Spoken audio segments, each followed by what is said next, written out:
আসসালামু আলাইকুম, সবাই কেমন আছেন? তো আজকে বাইরে অনেক রৌদ্র উঠেছে। এই তো এতদিন বাইরে ভালোই ঠান্ডা ছিল। তো ভাবলাম যে আপনাদের সাথে আমার গাছগুলো একটু শেয়ার করি।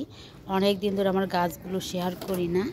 এই যে এখানে হচ্ছে মরিচের চারা ফেলেছি, তো চারা হয়েছে। এই যে এটা হচ্ছে কালো মরিচ, আর এই যে বোম্বাই মরিচের গাছ।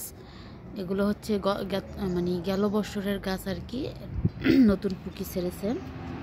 এই আরেকটা জিনিস আপনাদেরকে দেখাই, এই যে আমি এখানে টাওয়াল দিয়ে এটা দেখে রেখেছি। কারণ হলো এখানে আমি এই যে কিছু গাছ মানে অন্য টব থেকে এখানে এনে ট্রান্সফার করেছি আর কি, লাগিয়েছি। তো রৌদ্রটা পড়লে দেখা যাবে যে গাছটা ঢলে যাবে।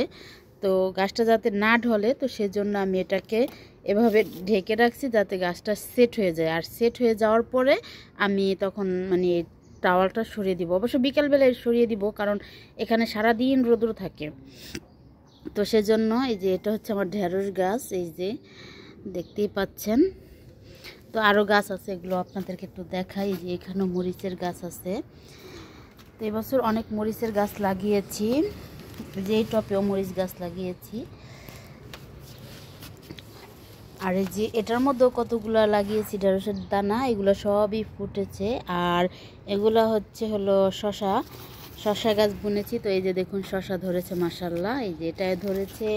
তারপরে যে আরেকটা যেটা, এই যে এটাও ধরেছে মাশাআল্লাহ, এই যে বড় হয়েছে এটা। এই যে দেখুন। তো এই তো আপনাদের সাথে একটু শেয়ার করলাম আজকে আমার বাগানের আপডেটটা। আর এই যে পেয়ারা গাছটা মরে গিয়েছিল, তো সেটার মধ্যে যে আবার নতুন করে পাতা গজিয়েছে। তো বাঁচবে কিনা জানি না এখনো পুরোপুরি।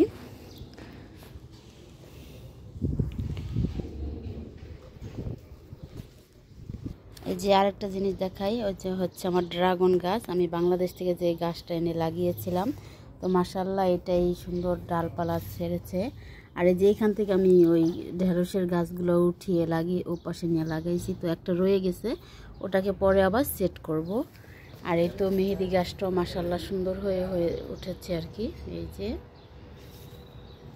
তো আজকে মানে আমার বারান্দার কিছু আপডেট আপনাদের সাথে শেয়ার করলাম।